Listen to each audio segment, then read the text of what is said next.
Texas might be second in size, but they are the first to notify you that they were once their own country. A land of oil tycoons, roughnecks, bull riding, hat tipping, steak cooking, propane using good old boys who know how to have a good time. Has Texas always been like this? Yes, they've always been like this. The good times have been rolling since 1836, and one memorable example is the Crash at Crush. The Crash at Crush was a marketing ploy by the mysteriously named Missouri, Kansas, Texas Railroad.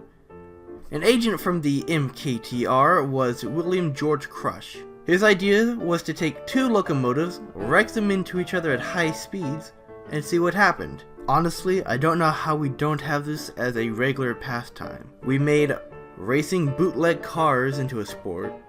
We even improved on the Spanish running of the bulls. Now we ride them. How hard is it to imagine ramming two big things together really fast and making that a national sport? What reasoning did they have to ruin these perfectly good engines, you ask? Well, nobody asked you, Nathan. Why can't they just have their fun? Fine. The reasoning was the company was replacing their 30-ton trains with new 60-ton trains, so these old locomotives were just sitting there collecting dust. Instead of scrapping them or selling them, they decided to wreck them into a massive campaign stunt. Of course, he did not come up with this idea on his own. Several months before, the Columbus and Hockey Valley Railroad Company outside of Cleveland, Ohio, did the same stunt.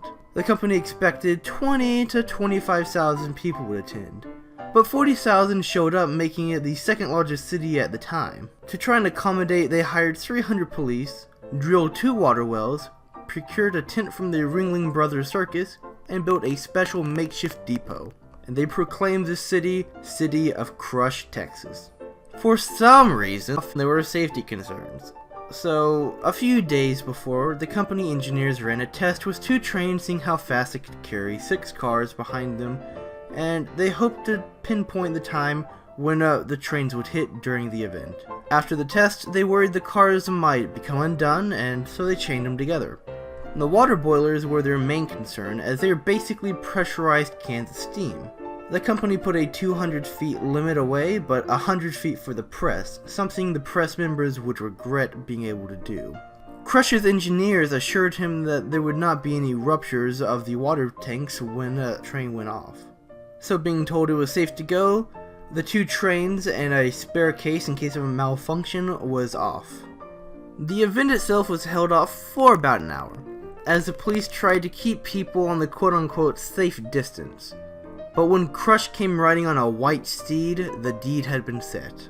They set the 2 trains touching each other in the front as a locomotive version of a dueling handshake, and they had a photo shoot for them. Then they rode them back to the starting position. So the trains were off. The operators waited for about 4 rotations of the wheels to make sure that they would continually work, and then they jumped off. In what seemed to be like an instant, they went from stationary to smashed. A few moments of awe came to be another of horror as the boilers exploded post-impact, showering scalding water and metal shrapnel onto the people. People up to a half-mile away were injured as flying debris landed near them, and a few died, but mainly many were injured. One of the injured was the event's photographer, whose eye was ripped out of the bolt passed through his skull. Like you would imagine, Crush was fired and never returned to the industry again. Oh, wait a second. He was rehired the next day as they received worldwide publicity and sales boom. The only cultural significance that came out of this was a song composed by Scott Joplin. It was a ragtime piece recounting the events that followed in the accident. This was an unscheduled video. It was made mainly due because a script error while I lost the script for a video that's coming up. It's for the next week's video.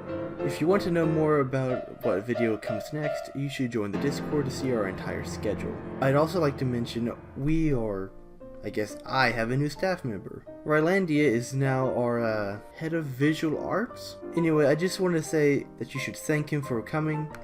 He's been a big help, and I hope he stays with us. This has been the International Historian, teaching you more about history than you ever will learn in school.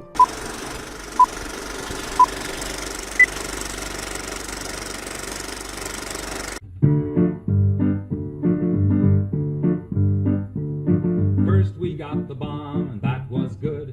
we love peace and motherhood. Then Russia got the bomb, but that's okay, 'cause the balance of power's maintained that way. Who's next?